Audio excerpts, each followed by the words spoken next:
New Zealand, dengar namanya saja sudah terbayang surga kan?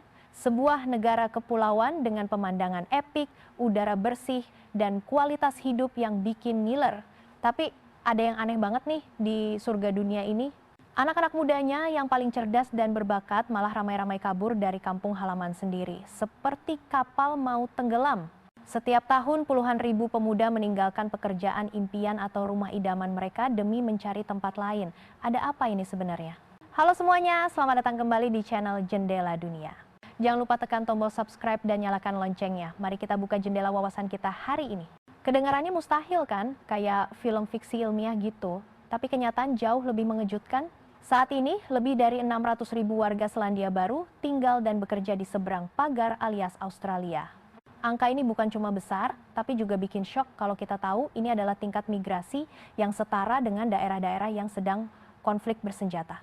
Ya, Anda tidak salah dengar, surga kok tingkat brain drain-nya kayak medan perang. Memang hidup tak seindah FTV. Jadi, apa sih yang bikin negara sesempurna New Zealand ini malah kehilangan permata-permata terbaiknya? Apakah ini kutukan kuno atau cuma salah pilih langkah? Tenang, kita nggak perlu baca buku sejarah tebal atau memecahkan kode rahasia kuno kok. Sekarang kita akan menggali fakta-fakta mengguncang di balik penampilan surgawi itu dan melihat apakah New Zealand bisa keluar dari jebakan ini. Siap-siap kaget lagi ya. Untuk memahami drama ini, kita perlu tahu seberapa spesialnya Selandia Baru. Bayangkan udara bersih sampai rasanya kamu hirup oksigen 100% murni, alamnya hijau kayak lukisan, masyarakatnya aman sampai kamu bisa lupa kunci pintu. Dan kualitas hidupnya, jangan ditanya, serasa hidup di film romantis. Betul-betul surga di bumi, tidak salah lagi. Tapi ironisnya, kesempurnaan inilah yang justru jadi awal mula semua masalah. New Zealand dijuluki negara maju paling terpencil di planet ini. Bayangkan, dia itu seperti oasis cantik yang terdampar di tengah samudra Pasifik yang luas, jauh dari peradaban lain. Bahkan tetangga terdekatnya, Australia, pun jaraknya lumayan jauh sebanding dari Jakarta ke Papua. Nah, gimana mau mengembangkan ekonomi skala besar coba? Dengan total populasi cuma 5,3 juta jiwa alias belum sampai separuh Jakarta kita, Selandia Baru menghadapi dilema yang besar banget. Untuk bertahan di ekonomi modern, produksi massal demi menekan biaya itu wajib. Tapi gimana New Zealand bisa gitu? Kalau pasarnya kecilnya segede upil. Sementara itu, pabrik raksasa di Asia sana sibuk produksi massal, harga pun jauh lebih murah. Selandia Baru cuma bisa bengong doang gitu. Akhirnya Selandia Baru cuma bisa spesialis di bidang pertanian. Dengan tanah subur dan lingkungan bersih, mereka menghasilkan produk pertanian premium, kualitasnya top markotop. Kedengarannya bagus kan? Tapi hidup tidak ada yang gratis. Pertanian modern sekarang serba otomatis, robot yang kerja semua, jadi sedikit banget yang butuh tenaga manusia. Satu bapak petani dengan traktor canggih bisa handle seluruh ladang luas, kita cuma bisa lihatin sambil mangap, terus gimana mau menarik talenta muda? Sama saja, sektor keuangan pun tidak lebih baik. Siapa sih yang mau pilih tempat terpencil kayak Auckland untuk transaksi keuangan global? Padahal raksasa seperti Singapura atau Sydney, Australia jauh lebih megah, ramai, dan penuh peluang. Alhasil, ekonomi Selandia Baru perlahan berubah jadi sesuatu yang aneh. Selain pariwisata dan jasa lokal, tiba-tiba Raja Properti malah menyumbang hampir setengah dari total produk domestik bruto. Kedengarannya sudah mulai horor nih. Dan disinilah semuanya jadi lucu secara tragis. Ketika sebuah negara kecil dengan 5,3 juta penduduk malah punya hampir separuh ekonominya bergantung pada jual beli properti. Apa hasilnya? Ya, selamat harga rumah akan terbang setinggi langit, menjulang sampai hanya penghuni langit yang bisa menjangkau. Selandia Baru resmi menjadi salah satu negara dengan harga properti termahal di dunia. Anak-anak muda di sana yang baru lulus kuliah dengan gelar keren atau sedang bekerja di posisi mentereng, semua harus nelangsa menerima kenyataan. Punya rumah itu kemewahan, mungkin seumur hidup pun tidak akan kesampaian. Kok bisa gitu sih? Tapi entah dari mana, secercah cahaya di ujung terowongan tiba-tiba muncul. Oh, ternyata dari tetangga kakak Australia. Negara ini punya populasi 5 kali lipat Selandia Baru, peluang kerja jauh lebih beragam, ibarat tanah perjanjian gitu. Yang lebih ajaib lagi, antara kedua negara ini ada perjanjian khusus yang memungkinkan warganya bergerak bebas hampir tanpa hambatan. Kayak dua rumah satu gerbang gitu. Jadi, apalagi yang ditunggu, langsung aja nyoba peruntungan di sana. Bagi anak muda berbakat, pilihannya sudah jelas banget. 1. Terima hidup damai sampai ngantuk dengan peluang terbatas dan harga rumah selangit di kampung halaman. 2. Angkat koper dan pergi mencari masa depan yang lebih cerah di Australia. Ironisnya, hal-hal yang paling dibanggakan Selandia Baru, lingkungan indah dan stabilitas, malah jadi tumit Achilles, berubah jadi belenggu yang mengikat perkembangan ekonomi dan peluang bagi kaum muda. Benar-benar senyum getir. Nah, sekarang mari kita putar waktu dan bongkar peta untuk mencari tahu dari mana sih takdir nelangsa New Zealand ini bermula. Ternyata semuanya sudah ditentukan sejak negara ini nangkring di peta dunia. Ya, betul. Untuk memahami akar masalahnya, kita harus mulai dari pelajaran geografi. Selandia Baru terdampar sendirian di tengah Samudra Pasifik yang luas, benar-benar ujung dunia. Kedengarannya sudah bikin kesepian kan? Tetangga terdekatnya, Australia, jaraknya 2.000 km, itu sama kayak penerbangan panjang. Kalau kota-kota besar di Asia sih jangan ditanya, jauhnya amit-amit mau ke sana juga harus terbang sampai pegal.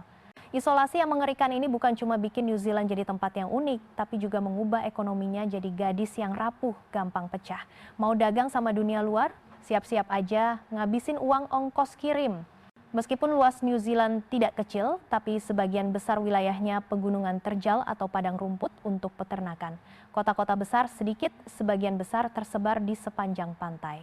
Auckland, kota terbesar, hanya punya 1,7 juta penduduk, lebih kecil dari Busan di Korea Selatan, sedangkan ibu kota Wellington cuma 400.000 orang. Dengan skala pasar yang sangat sederhana begitu, gimana sektor jasa profesional atau industri teknologi tinggi mau berkembang? Gak ada yang mau investasi di pasar sekecil itu. Dan masalahnya lebih parah lagi, biaya transportasi barang. Mau kirim produk made in New Zealand ke pasar global, harus hadapi tagihan ongkos kirim yang horor banget. Produsen maunya produksi dekat tempat konsumen biar hemat biaya. Jadi Selandia Baru cuma bisa pasrah dengan produk pertanian khusus bernilai tinggi atau jasa pariwisata. Memang di mana-mana lihat uang. Meskipun Selandia Baru adalah surga alam, ia bergulat dengan kenyataan pahit, ekonominya terlalu bergantung pada pasar properti. Harga rumah terus meroket, menciptakan penghalang besar bagi generasi muda yang mencoba bertahan dan membangun masa depan. Demam properti ini bukan hanya masalah keuangan, tetapi juga tekanan psikologis yang berat secara bertahap mengikis harapan mereka akan kehidupan yang stabil dan berkecukupan di tanah air mereka sendiri. Mereka memimpikan rumah, karir yang stabil, tetapi pintu-pintu tampaknya tertutup di depan mata mereka. Pekerjaan dengan gaji yang layak cukup untuk mereka mandiri dan berkembang semakin langka. Selandia Baru dengan keindahan megahnya tidak dapat menahan kaum muda yang berbakat dan bersemangat meninggalkan mereka di persimpangan jalan, bertahan dalam keputusasaan atau mencari cakrawala baru di mana ada lebih banyak peluang. Sementara itu tepat di sebelahnya Australia adalah kekuatan ekonomi dengan pasar tenaga kerja yang dinamis dan gaji yang jauh lebih menarik. Kedekatan geografis tetapi perbedaan besar dalam peluang telah menciptakan daya tarik yang kuat. Kaum muda Selandia Baru memandang Australia sebagai tanah yang dijanjikan, tempat mereka dapat mewujudkan ambisi yang sulit dipenuhi oleh tanah air mereka. Jarak ini bukan hanya tentang geografi, tetapi juga jarak impian yang perlahan hancur. Tapi apa akar masalahnya? Mungkinkah kebijakan ekonomi yang kurang visioner, terlalu fokus pada real estate dan pariwisata sambil mengabaikan industri-industri kunci lainnya? Atau peraturan kaku yang mencekik inovasi dan startup? Selandia Baru membutuhkan perubahan kuat. Strategi pembangunan yang lebih berkelanjutan untuk tidak hanya menarik tetapi juga mempertahankan pikiran-pikiran berbakat, mengubah mereka menjadi kekuatan pendorong pembangunan negara daripada melihat mereka pergi setiap hari. Dan apa konsekuensi yang tak terhindarkan? Ribuan anak muda berbakat penuh semangat terpaksa meninggalkan negara mereka untuk mencari peluang yang lebih baik di luar negeri, terutama di Australia. Ini bukan hanya migrasi biasa, melainkan brain drain yang serius, menguras sumber daya intelektual dan kreatif, melemahkan daya saing dan inovasi Selandia Baru. Setiap tiket pesawat yang lepas landas tidak hanya membawa seorang individu, tetapi juga membawa sebagian dari masa depan, potensi yang belum tergali dari negara tersebut. Statistik tidak berbohong, setiap tahun lebih dari 50.000 anak muda meninggalkan Selandia Baru. Angka ini bukan hanya data kering, tetapi 50.000 cerita, 50.000 mimpi, 50.000 pikiran berbakat yang pergi. Bayangkan, sebuah negara kecil dengan populasi hanya lebih dari 5 juta orang kehilangan begitu banyak tenaga kerja kunci setiap tahun. Situasi ini bukan hanya mengkhawatirkan tetapi juga menjadi peringatan tentang masa depan yang suram jika tidak ada perubahan drastis dan mendesak. Kepergian kaum muda bukan hanya kerugian kuantitas tetapi juga kerugian kualitas yang parah. Pikiran-pikiran kreatif, tangan-tangan terampil, hati-hati yang bersemangat seharusnya menjadi kekuatan pendorong untuk membangun masa depan Selandia Baru, namun kini mereka mendedikasikan bakat mereka untuk negara lain. Laboratorium kekurangan ilmuwan, startup kekurangan insinyur, sekolah kekurangan guru yang hebat. Ini menciptakan lingkaran setan yang sulit dihindari, di mana kekurangan tenaga kerja semakin mengurangi potensi pembangunan, yang pada gilirannya mendorong kaum muda untuk pergi lebih jauh. Jadi, apa yang menarik mereka? Jawabannya tidak terlalu rumit, itu adalah gaji dan peluang karir. Di Australia, rata-rata gaji secara signifikan lebih tinggi daripada di Selandia Baru, terutama di bidang teknologi, teknik, dan kedokteran. Perbedaan ini bukan hanya beberapa persen, melainkan celah besar, cukup untuk mengubah kualitas hidup, cukup untuk mewujudkan impian membeli rumah dan memulai karir, alih-alih hanya menjadi prospek yang jauh seperti di tanah air mereka. Bukan hanya gaji, tetapi juga keragaman dan skala pasar tenaga kerja. Australia menawarkan ekosistem karir yang lebih luas, dari perusahaan multinasional raksasa, pusat inovasi teknologi terkemuka, hingga industri kreatif yang kaya. Ini memberikan kaum muda lebih banyak pilihan pengembangan karir, kemampuan belajar, dan kemajuan yang tidak terbatas, sesuatu yang sulit ditawarkan oleh ekonomi yang lebih kecil seperti Selandia Baru. Di Australia, langit tampaknya lebih luas dan peluang juga lebih melimpah. Namun di balik angka migrasi, kisah gaji yang lebih tinggi adalah penderitaan diam-diam dari keluarga yang terpisah. Orang tua tetap di Selandia Baru melihat anak-anak mereka membangun karir di negeri jauh. Komunitas perlahan kehilangan vitalitas, pertemuan keluarga kekurangan anggota, dan ada kekosongan yang sulit diisi di hati. Brain drain bukan hanya masalah ekonomi, tetapi juga bekas luka yang dalam pada struktur sosial, melukai kasih sayang dan kohesi komunitas negara yang terkenal dengan semangat tetangga baiknya. Selandia Baru, negara yang dijuluki surga dunia, dengan pemandangan megah, bersih, dan gaya hidup yang santai serta damai. Namun di balik keindahan itu, ada paradoks yang menyakitkan. Sebuah negara yang kehilangan masa depannya sendiri saat pikiran-pikiran terbaik, hati-hati yang paling bersemangat pergi. Akankah keindahan alam cukup untuk menahan kaum muda yang haus untuk berkontribusi dan berkembang, atau Selandia Baru akan menjadi surga yang sepi hanya menyisakan kenangan emas? Tapi bisakah Selandia Baru belajar dari pengalaman negara lain? Mari kita lihat Irlandia. Dulunya adalah negara dengan brain drain yang serius dan ekonomi yang stagnan, Irlandia telah bertransformasi menjadi pusat teknologi terkemuka di Eropa. Dengan kebijakan pajak yang menguntungkan, investasi kuat dalam pendidikan dan infrastruktur, Irlandia berhasil menarik perusahaan teknologi besar, menciptakan ribuan lapangan kerja berkualitas tinggi dan mempertahankan generasi muda yang berbakat. Ini adalah bukti nyata bahwa perubahan sepenuhnya mungkin. Irlandia tidak ragu berinvestasi dalam pendidikan, menciptakan tenaga kerja berkualitas tinggi, sekaligus membangun lingkungan bisnis yang terbuka, menarik investasi asing. Universitas-universitas berkolaborasi erat dengan perusahaan, memastikan lulusan memenuhi kebutuhan pasar. Ini tidak hanya membantu Irlandia keluar dari krisis, tetapi juga mengubahnya menjadi model yang patut dicontoh. Selandia Baru dapat belajar bagaimana Irlandia mengubah tantangan menjadi peluang dan mengubah brain drain menjadi brain gain. Sedikit lebih jauh, Singapura juga merupakan contoh yang patut dipelajari. Sebuah negara kepulauan kecil tanpa sumber daya, namun telah bangkit menjadi kekuatan ekonomi, pusat keuangan dan teknologi terkemuka di dunia. Apa rahasia Singapura? Itu adalah visi strategis jangka panjang, investasi berkelanjutan pada sumber daya manusia, dan pembangunan lingkungan bisnis yang super kompetitif menarik talenta global. Singapura telah membuktikan bahwa dengan kemauan dan strategi yang tepat, sebuah negara dapat mengatasi semua batasan geografis dan sumber daya untuk pembangunan berkelanjutan. Singapura telah menjadikan pendidikan sebagai fondasi, berfokus pada keterampilan masa depan dari STEM hingga pemikiran kritis. Mereka juga menciptakan kebijakan imigrasi yang transparan untuk menarik talenta terbaik dari seluruh dunia, menganggap mereka sebagai aset berharga untuk membangun negara.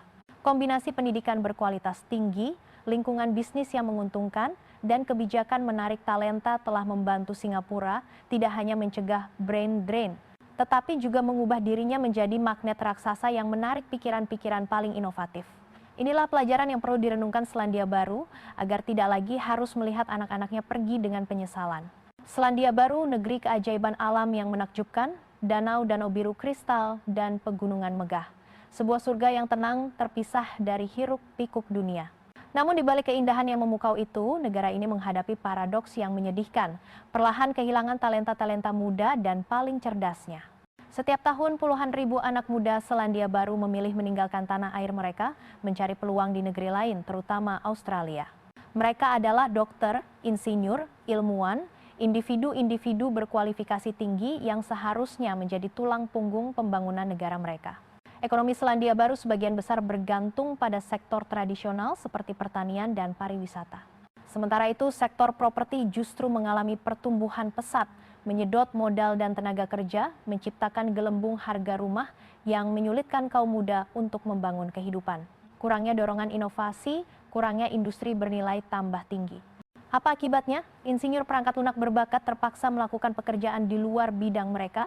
Ilmuwan brilian tidak menemukan laboratorium yang memadai untuk berkembang. Pengusaha muda kekurangan lingkungan untuk menumbuhkan ide-ide inovatif. Mereka merasa terbatas, tidak dihargai, dan pada akhirnya memilih untuk pergi.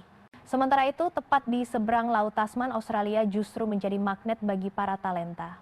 Dengan kota-kota besar yang dinamis, ekonomi yang terdiversifikasi, dan pasar kerja yang luas, Australia menawarkan peluang kemajuan dan gaji menarik yang sulit ditandingi oleh Selandia Baru. Faktor kunci lainnya adalah isolasi geografis. Selandia Baru yang terpencil menciptakan hambatan besar dalam menarik investasi asing, konektivitas perdagangan, dan terutama pertukaran serta perputaran talenta internasional. Kurangnya koneksi global ini mengurangi daya tarik negara tersebut. Masalah perumahan juga merupakan hambatan besar. Harga rumah di kota-kota besar Selandia Baru telah melonjak di luar jangkauan banyak anak muda, bahkan bagi mereka yang berpenghasilan cukup. Impian memiliki rumah sendiri menjadi semakin jauh, memaksa mereka mencari tempat lain untuk membangun keluarga. Dan tak bisa dilepaskan dari kesalahan kebijakan. Kurangnya visi jangka panjang, lambat dalam berinovasi, tidak menciptakan lingkungan yang kondusif bagi startup dan inovasi. Kebijakan setengah hati, kurang tegas, telah berkontribusi mendorong para talenta untuk pergi. Namun adakah jalan keluar bagi Selandia Baru? Mari kita lihat Irlandia, negara kepulauan kecil lainnya di ujung Eropa. Pernah menghadapi gelombang migrasi besar-besaran, Irlandia telah bertransformasi secara spektakuler menjadi pusat teknologi terkemuka dunia. Irlandia berhasil berkat menarik investasi langsung asing dari korporasi teknologi besar, berinvestasi besar-besaran dalam pendidikan STEM, dan menciptakan ekosistem startup yang dinamis. Mereka fokus pada penciptaan profesi bernilai tinggi, menahan dan menarik talenta global. Perbedaan yang jelas antara kedua negara ini adalah bukti nyata bahwa negara kecil pun bisa bangkit dengan kuat jika memiliki strategi yang tepat. Irlandia telah mengubah tantangan menjadi peluang. Bagaimana dengan Selandia Baru? Bisakah mereka belajar dan berubah? Sama seperti Singapura, Irlandia telah membuktikan bahwa ukuran geografis bukanlah hambatan. Yang penting adalah visi strategis, tekad, dan kemampuan beradaptasi. Selandia Baru dapat belajar dari model-model sukses ini, tidak hanya untuk menahan tetapi juga menarik talenta. Prospek masa depan yang cerah untuk Selandia Baru bukanlah hal yang mustahil. Dimulai dengan pengakuan jujur terhadap masalah, diikuti dengan langkah-langkah berani, berinvestasi dalam pendidikan, mengembangkan industri teknologi tinggi, menciptakan lingkungan yang kondusif bagi startup, dan yang terpenting, membangun budaya yang menyambut inovasi. Untuk membangun masa depan yang kokoh, Selandia Baru membutuhkan strategi yang komprehensif, berani, dan jangka panjang. Bukan sekadar perubahan kecil, melainkan revolusi dalam pola pikir, dalam cara berinvestasi, dan dalam cara menyambut dunia. Setiap keputusan kecil hari ini akan membentuk negara ini di masa depan. Selandia Baru berada di persimpangan jalan penting. Akankah negara ini memanfaatkan keindahan alamnya dan semangat gigihnya untuk bangkit, ataukah akan terus menyaksikan anak-anak terbaiknya pergi? Jawabannya terletak pada pilihan yang kita buat hari ini untuk masa depan yang lebih cerah. Potensi itu nyata, namun mengubah potensi menjadi kenyataan membutuhkan visi yang berbeda. Kita sudah melihat tantangan internal Selandia Baru, tapi untuk menemukan jalan keluar mungkin saatnya kita melihat ke dunia luar. Negara-negara kecil lainnya yang menghadapi situasi geografis atau ekonomi serupa telah menemukan jalan sukses mereka sendiri. Bagaimana mereka berhasil keluar dari bayang-bayang isolasi, mengubah tantangan menjadi peluang, dan mempertahankan talenta-talenta terbaik mereka. Mari kita lihat Irlandia, sebuah pulau kecil di tepi Eropa, yang dulunya dikenal karena kelaparan, emigrasi, dan ekonomi pertanian yang terbelakang. Selama beberapa dekade, pemuda Irlandia harus meninggalkan tanah air mereka untuk mencari peluang. Namun kemudian, pada tahun 1990-an, sebuah keajaiban terjadi. Transformasi berani yang dikenal sebagai harimau Celtic telah mengubah Irlandia menjadi pusat teknologi dan ekonomi yang berkembang pesat. Apa yang berubah? Itu adalah kombinasi banyak faktor. Pemerintah Irlandia memperkenalkan kebijakan pajak yang sangat menarik untuk menarik perusahaan teknologi raksasa dari AS. Mereka berinvestasi besar-besaran dalam pendidikan, terutama di bidang STEM untuk menciptakan tenaga kerja muda yang sangat terampil. Irlandia tidak hanya mengundang perusahaan, tetapi juga menciptakan ekosistem yang menumbuhkan inovasi, dari universitas hingga inkubator startup. Hasilnya sangat mengesankan. Tenaga kerja muda yang pernah harus bermigrasi, kini dapat menemukan peluang karir yang sangat baik di tanah air mereka. Irlandia tidak hanya mempertahankan talenta, tetapi juga menarik tenaga kerja dari seluruh dunia. Ekonominya meledak, menciptakan ribuan pekerjaan berkualitas tinggi. Dari negara yang orang-orangnya pergi, Irlandia telah menjadi tujuan, bukti nyata bahwa sebuah negara kecil dapat memposisikan ulang dirinya di peta global. Pelajaran dari Irlandia sangat jelas, bahkan negara kecil terisolasi dengan sejarah penuh tantangan masih bisa menciptakan revolusi ekonomi yang spektakuler. Itu membutuhkan kepemimpinan yang kuat, visi strategis yang berani, dan kemampuan untuk beradaptasi dengan cepat terhadap ekonomi global. Yang terpenting itu adalah kepercayaan pada potensi diri sendiri dan kesediaan untuk berinvestasi pada generasi mendatang. Jika Irlandia adalah kisah transformasi dari kesulitan, maka Singapura adalah bukti kekuatan visi yang abadi dan proaktif dalam membentuk masa depan. Sebuah negara pulau kecil, tanpa sumber daya, tanpa wilayah daratan luas, namun telah mengubah dirinya menjadi salah satu pusat ekonomi, keuangan, dan teknologi terkemuka di dunia. Ini adalah kisah tentang pilihan untuk menghadapi kenyataan pahit dengan kecerdasan dan strategi. Singapura memahami bahwa sumber daya terbesar mereka adalah manusia. Mereka tidak hanya mendidik warga negaranya, tetapi juga secara proaktif menarik pikiran-pikiran terbaik dari seluruh dunia. Dengan kebijakan imigrasi yang terbuka, program dukungan talenta dan lingkungan hidup, serta bekerja kelas dunia, Singapura telah menjadi magnet bagi bakat. Mereka terus berinvestasi dalam penelitian dan pengembangan, mengubah pulau kecil ini menjadi laboratorium raksasa untuk masa depan. Pelajaran dari Singapura adalah tentang perencanaan strategis, visi jangka panjang, dan kemampuan untuk mengubah kelemahan menjadi kekuatan. Mereka tidak menunggu keberuntungan, tetapi secara proaktif menciptakan nasib mereka sendiri. Itu berarti berinvestasi tidak hanya pada infrastruktur fisik, tetapi juga pada infrastruktur lunak, pendidikan, penelitian, dan manusia. Mereka membuktikan bahwa negara kecil tidak perlu pasrah pada takdir terisolasi, tetapi dapat bangkit menjadi kekuatan inovasi di panggung dunia. Irlandia dan Singapura, dua jalan, dua kisah sukses, tetapi keduanya bertemu pada satu titik, proaktivitas. Jadi, apa yang bisa dipelajari Selandia Baru dari contoh-contoh ini? Bagaimana sebuah negara pulau yang indah dengan populasi kecil, yang bangga dengan keindahan alam liar dan gaya hidup damai, dapat mengubah dirinya menjadi pusat inovasi, mempertahankan dan menarik talenta tanpa kehilangan identitas uniknya? Selandia Baru tidak perlu menjadi salinan Irlandia atau Singapura. Identitas unik, keindahan alam yang agung, dan semangat pionir adalah nilai-nilai inti yang harus dijaga. Masalahnya bukan meninggalkan apa yang dimiliki, melainkan menggabungkannya dengan pemikiran modern dan strategi terobosan. Pikirkan tentang pertanian berteknologi tinggi, tentang energi terbarukan, tentang pusat inovasi yang berbasis pada industri hijau. Selandia Baru bisa menjadi model bagi ekonomi yang berkelanjutan, cerdas, di mana manusia dan alam berkembang harmonis. Untuk mewujudkan ide-ide ini, Selandia Baru membutuhkan peta jalan yang jelas dan persatuan. Itu berarti investasi besar dalam penelitian dan pengembangan teknologi hijau, menciptakan pusat startup khusus untuk agroteknologi dan energi terbarukan. Itu juga membutuhkan kebijakan imigrasi yang fleksibel, menyambut talenta STEM terbaik dari seluruh dunia, mereka yang dapat berkontribusi pada pembangunan negara, sambil melestarikan budaya dan lingkungan unik Selandia Baru. Namun, mengidentifikasi masalah dan memiliki solusi tidak pernah menjadi bagian tersulit. Kesulitan sebenarnya terletak pada mengubah ide menjadi tindakan, mengatasi hambatan politik, inersia birokrasi, dan terkadang bahkan perlawanan dari orang-orang yang terlalu terbiasa dengan jalan lama. Ini membutuhkan kemauan politik yang kuat, kemampuan untuk membuat keputusan sulit, dan yang terpenting adalah visi yang bersatu, melampaui kepentingan pribadi atau masa jabatan jangka pendek. Perubahan tidak bisa datang dalam semalam. Ini membutuhkan visi yang gigih yang berlangsung melalui banyak masa jabatan pemerintah, melampaui gejolak jangka pendek. Ini membutuhkan konsensus nasional, di mana partai politik, bisnis, dan komunitas bersatu menuju tujuan bersama membangun masa depan yang sejahtera dan berkelanjutan bagi Selandia Baru. Ini membutuhkan kesabaran, pendidikan, dan kemampuan untuk terus beradaptasi. Ini bukan hanya sebuah perlombaan, tetapi maraton. Selandia Baru memiliki segalanya untuk menjadi model bagi dunia, keindahan alam yang tak tertandingi, semangat komunitas yang kuat, dan sejarah inovasi. Pertanyaannya bukan apakah kita bisa melakukannya, tetapi apakah kita cukup berani untuk melakukan perubahan yang diperlukan. Bisakah kita mengatasi ketakutan akan hal baru, kepentingan lama, untuk membangun masa depan di mana pikiran-pikiran berbakat tidak lagi harus pergi, melainkan memilih untuk tinggal, berkembang, dan berkontribusi pada tanah air mereka sendiri?